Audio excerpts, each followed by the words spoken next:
solve your problems. They're in their 30s, disabled and queer. Agony onto a funny and modern. If you want it solved, Em and Maddie are here. Hi, my name's Emily Dash. And I'm Madeline Stewart. We're here on Gadigal land of the Eora Nation. And we are solving your problems like we do every week. Absolutely. Thank you so much for sending in your questions and queries, and keep them coming. You can message us on Instagram or send us an email at emmamaddysolveyourproblems@gmail.com.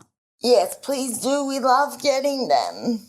Yeah. Also, it's going to rain today, I believe, Em. So if pitter-patter is picked up on our microphones, I hope our audience is kind to us. We do film at my house. Yeah, and it's really fun and cozy, but it means we can hear some rain sometimes. Yes, so bear with, pals. Yes. All right, shall we begin? Maddie, what is on your mind this week? I'm so excited. I've had a great week, Em. I've had a really interesting one. An artist has approached me and she's painting a portrait of me, potentially, if it's accepted, for the Archibald Prize, which is exciting. I'm pretty sure that means you made it. Is it? I love it. It's definitely on my list, isn't it? Everyone has a list of things they hope happens. Yes, so that you're excited about this process. How do you find it? I find it very exciting and very flattering that someone would want to paint me. But I also sometimes get a bit nervous. I'm a bit nervous of how I'm going to be painted, because I've known this artist for a really long time. I used to life model for them at their studio and, just for a bit of pocket money. And she's repainted a really early drawing of me, and I have blonde hair. And this is pre-pink hair. I look so young and vulnerable in this painting. It's really interesting to see my past self. You do look very different with blonde hair. It's weird, isn't it? I think I should have been born with pink hair. Yeah, I think being painted is like an interesting thing because it's a matter of perception and how this person sees you. Yeah, 100%. And it's very interesting. And I try not to, I'm not pushing for anything because, they're the artist, they're painting it.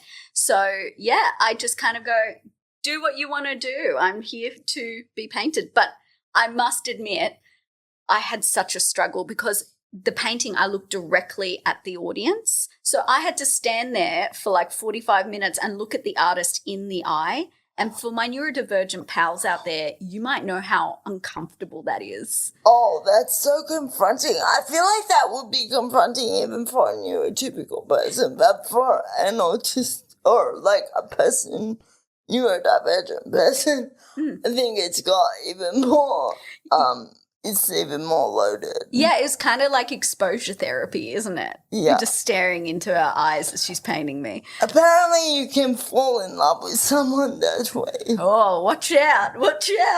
You could know. I don't know. I've not fallen in love yet, but maybe in the next session. Has anyone painted you, Em? Actually, yes.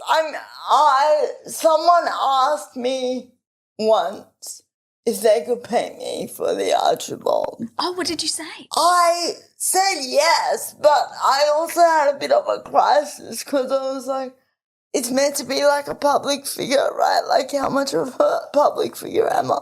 I think yeah, like a lot of the time it's like big celebrities, but I think it's nice that there are like, advocates and stuff being painted as well to get the representation. I like that. Yeah. I think that's important. I have a question. Whenever we go to the art galleries and we look at all these gorgeous paintings that they have, yes, I don't think I've ever seen like a disabled person in those paintings. That makes sense. There is like not enough disabled people painted in like the most beautiful like Renaissance style or things like that. Do you know what? It's so weird. I've never thought of that. Yeah. Before, but there are some really cool disabled artists. 100%. So we might start to see some changes in that. I hope so.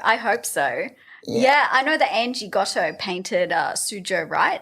And that's the most beautiful portrait I've seen. Isn't it? It was really different and very colourful and glorious. Anyway, I'm very excited about seeing your portrait. Me too. It's so weird to see myself. And it's a huge painting. She's already started. It's huge. It's bigger than me in real life. Well, that's not hard, Maddie. You're very is small. I'm tiny. I could fit in an envelope, couldn't I? But it's quite confronting to see myself. Yeah. Well, that. keep us posted on that. Yeah. That's By the way, I fascinating. should note, even though I said it was a life drawing, I used to life draw for her, I am not nude in this painting. That In case would be- people were wondering. That would be actually fascinating. A disabled naked person in the Yes. Archibald, unheard of. Has it ever happened? We don't know. We don't know. Maybe we'll start something. Yeah, maybe. That would be great. Yeah. Should we go to a question? Sure, if you haven't got anything on your mind. Oh, no, I just mean that, reminded me of the time that I was asked to be painted for the Archibald, but, it's never sort of eventuated, so I guess I'll see where it goes. But Em, you are available. For those wondering, Em, you are available to be painted. Definitely For the artists who are tuning in, Em Yes. is available and ready. I am. If anything, you should be painted. You're glorious. You should be. Someone, quick. I think so, yes. We'll see how We'll it see. goes. We're on a quest now, Maddie. Yes.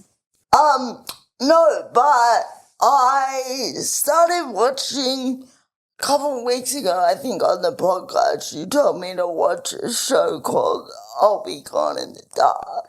Yes, I'll Be Gone in the Dark, the crime doco about the Golden State Killer. Started watching that. It's fascinating. Isn't it? Where are you up to? What are you enjoying about it? I'm interested to see. Like, there seems to be a lot of people talking about this case, but we haven't heard directly from her yet. So, Michelle McNamara. yes. Yeah. I'm not finished yet, so I guess No spoilers, no It's spoilers. maybe it'll come. But yeah, it's really fascinating. It is very fascinating. I'm not going to tell you the end, but you're going to love it. Also very excited on my television viewing. Also very excited about the upcoming new season of Stranger Things. Oh yes, You do watch Stranger Things? I saw the Yes. first series, and that's all. Oh no, it keeps getting better. Does it? Yes. All right. Josh is nodding along. He's like, Was "Are you a very- Stranger Things guy, Josh?" Stranger Things is fucking dope. Okay. It is. Should I give it a watch or give it a Yes. second go? It gets darker and darker as the series goes on, I feel. Yeah. Yeah, so that's what I'm watching. And I'm up to my 7th book, Maddie. Seventh. If you are keeping track. Well done. I'm very proud of you. Yes, I average a new book every 2 days. How do you find the time, Emily? That's a very good question. I you don't a speed even reader? know. I'm a very fast reader. Wow. I'm not. Yes. Yeah. I'm so impressed. I don't think I've read 7 books in like the last 5 years. You know, like I don't consume books. Reading's good. I like it. Anyway, I just wanted to give you an update on Thank you. my New Year's resolution. Thanks, Em. I'm still working. Yes, I'm still working too. So my resolution's going okay. Well, at least we're making money. Yes, that is a plus. That is a definite plus to working. Uh-huh. All right, let's get the podcast cracking, shall we? All right. Josh, have you got any hot questions for us today? Okay, here's a question. Dear Em and Maddie, I was gifted a new hat for Christmas and it's beautiful. Think Lady Gaga's Joanne. Oh. I know it sounds silly, but I'm feeling anxious about wearing it. Is it rude to wear a hat inside? What if my hair is messy? Interesting. I don't know. Is it rude to wear a hat inside? I've never thought about it. Well, Em, I'm glad you've asked me because one of my ADHD hyperfocuses is etiquette. I know it's wild. I don't follow the etiquette, but I love learning about it. I find it fascinating. That's nice. Yeah, so with hats, you're supposed to, well, there's rules for like men and women, and I use that term like loosely. I think anyone can adopt what they want. But for women, you're supposed to wear your hat indoors because it's considered the entire ensemble, whereas men need to take their hats off indoors. But women can also, once it hits a certain time of day and it's evening, women don't wear hats. You need to wear a tiara if you're married. But if you're unmarried, no tiara. And you can't just buy a tiara. You should only wear family heirloom tiaras. It's very uncouth to buy tiaras. I almost bought a tiara once. Did you? What are you going to wear it with? Well, I knew you're going to laugh at me, but I genuinely nearly bought a tiara to wear as part of my ears to a outfit. Oh my gosh. I Yes. got really close to it as well. And then, like, I literally had it in my, what is the thing? Basket. In your on basket. Etsy. And then I was like, no, this is ridiculous because I'm never going to wear it again. 100%. Nearly bought a tiara. I think a few tiaras from Etsy and you're not in high level society, like you're not having dinner with King Charles, you'll be fine. Yes, I did not buy a tiara, and I presume any hat that you wear indoors as part of your ensemble You went Sean Connery there. Ensemble. has to be matching. 100%. But I think you shouldn't be shy about wearing hats indoors. I think the only time I'd be mindful is if you're at the theatre or at the cinema and you're blocking someone, I think then I might take it off. Yes. Yeah, other than that, I I'm think going to wear wear it. more hats. Although I do have a story about hats, Maddie, and Go this for is it. going to freak you out. Oh, yeah. So I was walking through a train station once, and this old lady comes up to me and, like, gives me her hat, but, like, puts it on her head, on my head. Like from her head to my head. And then she walked off. Like, didn't give me a chance to say, maybe don't do that. What? Wild, because people do wild things when you're disabled. But Yeah. obviously the risk there is headlights, right? We don't want that. No, you don't want headlights. You don't know where that hat's been, Em. So basically my support worker emptied a whole bottle of sanitizer onto my head. And just like massaged it into your scalp. Yes. Did it basically. stop the nits? Did you get nits? I did not get any kind of issues, but I am also a major, I would say hypochondriac, which I know is not the right term to use. You're a bit of a germaphobe. I'm a bit of a germaphobe. Yeah. And so psychosomatically my head was itchy for like a very long time after that. Oh my gosh. Yeah, I would be so petrified and be like so, freaked out by that. I knew a girl at school who got head lice, and this was like when she was in primary school. She got head lice, she came home, and her parents, instead of buying like the tea tree oil shampoo you buy from the chemist, they dunked her head in kerosene. Wow. It killed the lice, but she couldn't hear for 2 weeks afterwards. Oh dear. Yeah. Why kerosene? I don't know, but I don't recommend it. No, my thing would be lucky there were no open flames. Yeah, lucky there was no open wounds. Yes, ew. Oh gosh, yes. imagine kerosene in your eyes. You don't want that in there. Maybe that'll be a new treatment for head lice. Oh gosh, please no. No, we don't want like That should have come from maybe our Dolly Doctor segment. That honestly sounds like a Dolly doctor has gone, just dunk her head in kerosene. Anyway, that's a wild story. Wild. Anyway, well, thank you, Em. I love you sharing this. Yes. But yeah, no. Strange things. Hats, go for it. Kerosene, don't Wear do them it. inside, but just not. Wear a hat rather than dunk your head in kerosene. Yeah, I think that's a safe advice. Josh, do we have another question? We sure do. Dear Em and Maddie, I have chronic fatigue and can't keep up with life. I work just 2 days a week, which still takes all my energy and takes me the rest of the week to recover. I'm living paycheck to paycheck and soon will need to get a second job just to survive, but I can't see how I can when I'm already burned out and overworked from 2 days a week of work. What do I do? Oh, that's so tough. I know a lot of people who could have written this question. My advice, I think, would just be to look after yourself first and foremost. And I know that's very easy to say when people are surviving and living paycheck to paycheck, which, I think, just look after yourself, even in like the smallest of ways. And know that these things are not going to last forever. Yes. Ultimately, your life will change. Take a second job if you need to. But I don't know, Maddie, what do you think?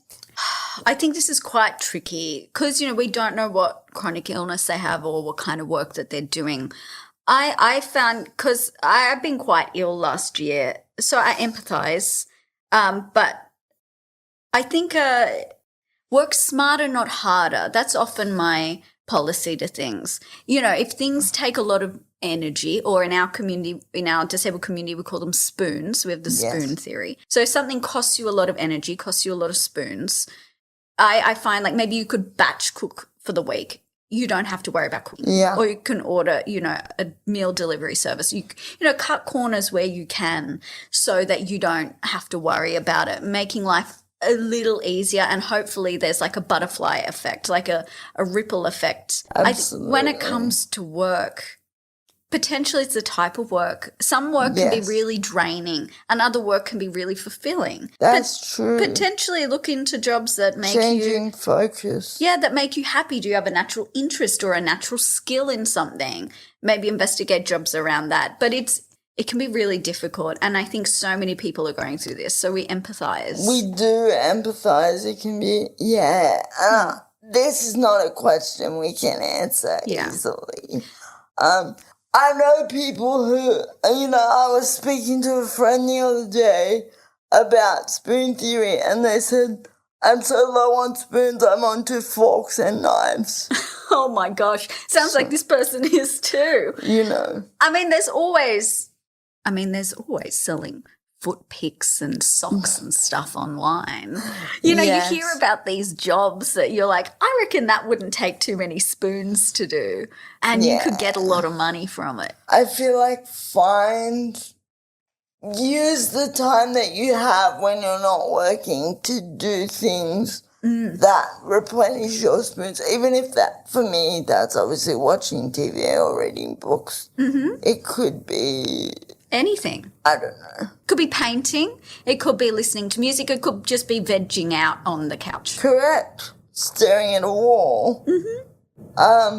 But take care of yourself. It's really important. Let's crack on to another question. Okay, great. I wish I could help that previous person a bit more. I know. It's a struggle. Me too, believe me. Hang in there. We're all here for you. Yes. Hopefully Em and Maddie brings a bit of joy, a bit of relaxing. I feel like that's what we're here for, hopefully. Hopefully, to help people switch off, to help people replenish, fill their cup. Correct. Yeah. Anyway. Josh, shall we go move on? Okay. What are your thoughts on being friends with benefits with your ex? Oh, here we go. Oh, dear. Here we go.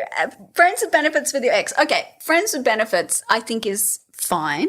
But when it's with your ex, I think maybe you're wandering into dangerous territory there. Well, I would question if you are an ex, if you're friends with benefits with your ex. Because are you an ex? If you're friends with benefits, then by definition, you're not in a relationship. Well, is it that they've dated with your ex? Yeah. Like, I guess my question is it a previous ex from like 10 years ago? Yeah. Or is it the ex that you broke up with like 2 months ago because... And they come back. I think it's two very different scenarios. If there's like a few years in between and maybe, you have definite no feelings for them, potentially you could navigate that safely and comfortably. But if there's still leftovers from your relationship, a bit of longing, a bit of love, a little bit of that still in the mix, it could potentially not turn out very well. Now, when I was going through a breakup a couple of years ago, my friend sent me a book, and it's called A Breakup Because It's Broken. Oh. And what they advocate is that when you break up with someone, here's the thing for your etiquette, Maddie. Here we go. What they advocate in this book is when you break up with someone, you should not talk to them for 90 days. So essentially 3 months. Oh. You should not talk to them, which I think is a that's pretty helpful. fair strategy, because that gives you a while to be like, okay, and get the space that you need from the relationship before you decide whether you're going to be friends or not friends, or friends with benefits, or whatever the hell you want to be. Yeah. So, I don't know. I think that's a good... Yeah.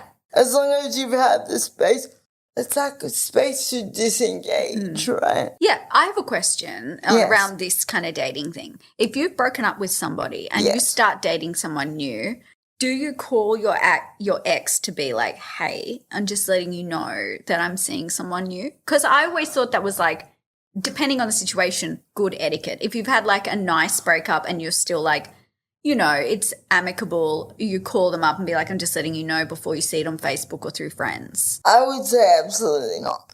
Really? Yeah. Okay. No, I think once you break up with someone, you're under no obligation to tell them about your personal life. Yeah. Whatever that brings up for them Yeah. is I think I only did that once because their business. yeah, I mean, felt like it was appropriate in the time, but I certainly don't call up everyone. if My little black book, just calling to let you know I'm in a relationship. I know we've dated 10 years ago, but you need to know. I guess if you're moving in the same circles. Yeah. I think me and my ex are quite lucky because we can sort of pretend like the other person doesn't exist. I love this. Like, oh, no, I don't know them at all. I certainly haven't seen them naked and done things to them. That's the thing. I think when you break up with someone, like even people that I've broken up with, I still respect the fact that we were in a relationship and that was a long time. And Yeah. in my case, we grew up together and all that kind of stuff. Yeah. But yeah, that's where the space comes in, because you go like, yeah, I think having that space disengages you from having that responsibility to inform on what you're doing, etc. Yeah. I think it does make sense. I think, yeah. I just wanted to know your feelings on that, Em. Yes. As I said, if they're really going to be interacting, then maybe yes. But, like, if it's a friend of an ex or something like that. Yeah. Or someone that's caused an issue Yeah. for you in the past, I don't know. Yeah, maybe, yeah. I guess it could be. Yeah. Yeah. Okay, it's good to know I'm making semi-okay decisions. Emily approved life choices. Yes. Yeah, no. Trademark. But I think as it comes to like hooking up with an ex and having friends with benefits with an ex, I think it's totally up to you and your safety. And Tread as long as it's carefully, I would say.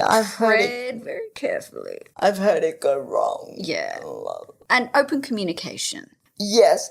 I think here's something to talk to you about, Maddie. Yes, I'm here. What would you like, Em? I was thinking today, a lot of the couples that I know who have had really great romantic origin stories haven't turned out to be, the happiest of endings ultimately.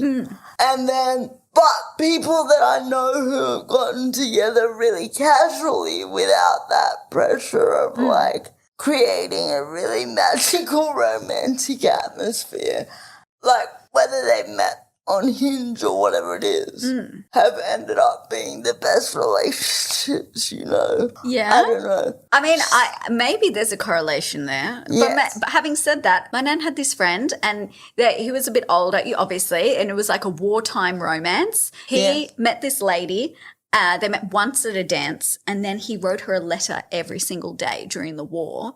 And then when he came back, they got married. He met her once and he wrote letters to her. Oh and they've been God. married their entire life. Okay, that's my theory out the window. No, but like I think also it's like different times. Do you hear like when you talk to grandparents and their grandparents' friends about like how they met and their love story? Sometimes I'm like, that sounds like I would take legal action against someone if they did that to me now. Like if I met someone and then they went away and then they sent me letters every single day for a couple of years, I don't know if I'd accept that. I think they would have like a restraining order against them by the end of a month. I don't know. I'm a hopeless romantic. Yeah. Yeah, context is everything, I guess. It is. Context is everything.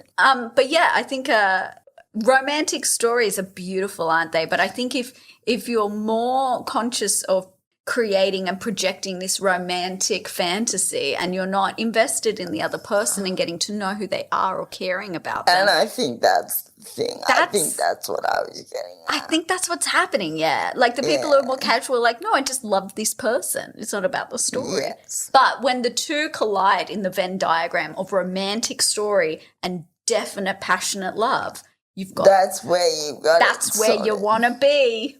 Right there in the middle. Well, maybe one day we'll both make it there, Maddie. Someone will woo us, sweep us off our feet. Yes. Nice.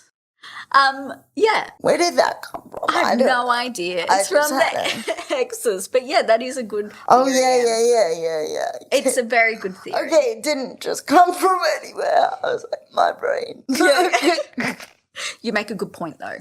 All right, Josh, let's crack on with another question. Okay, well, it is our favourite time of the week yet again. It is time for Dolly Doctors, where I go through an old Dolly magazine and go deep inside the sealed section and pull out a fun little question for you girls to answer. Cute. You love it. Today we have an email from Kat.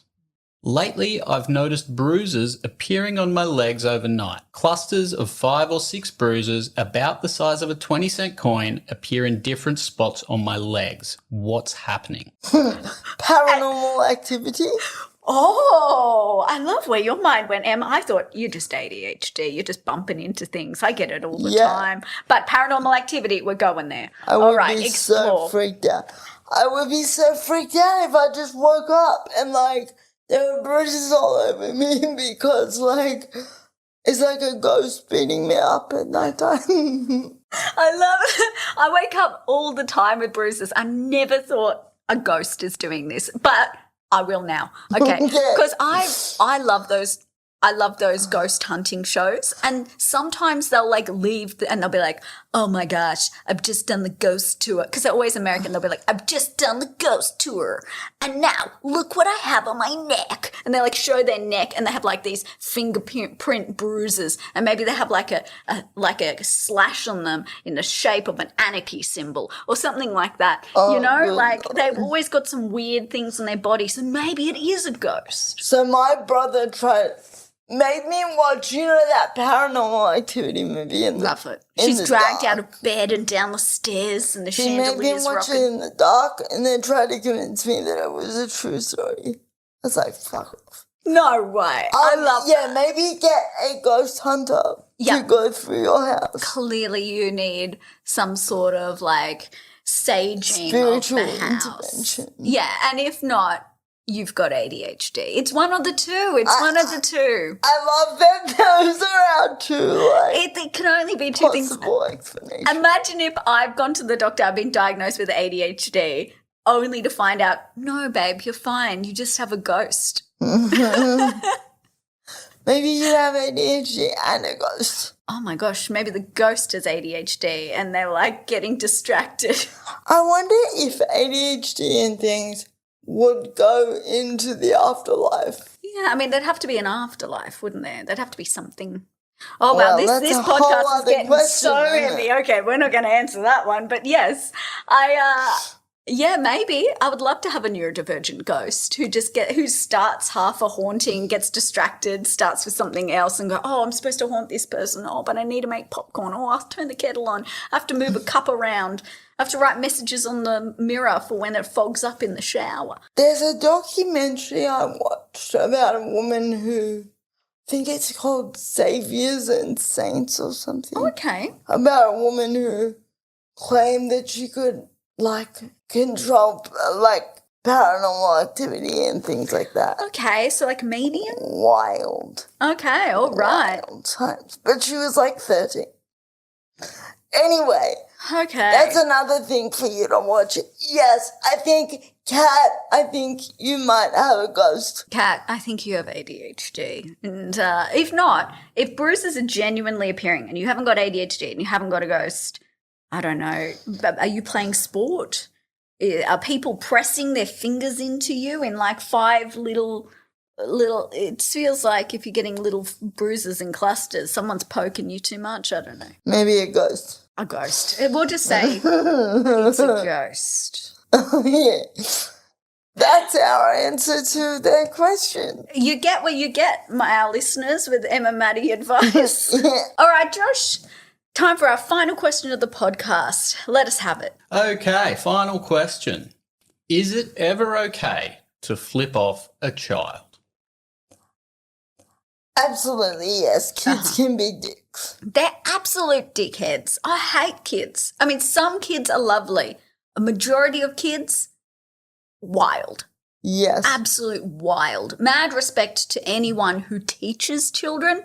You're either very brave or very silly. I would agree. Yeah.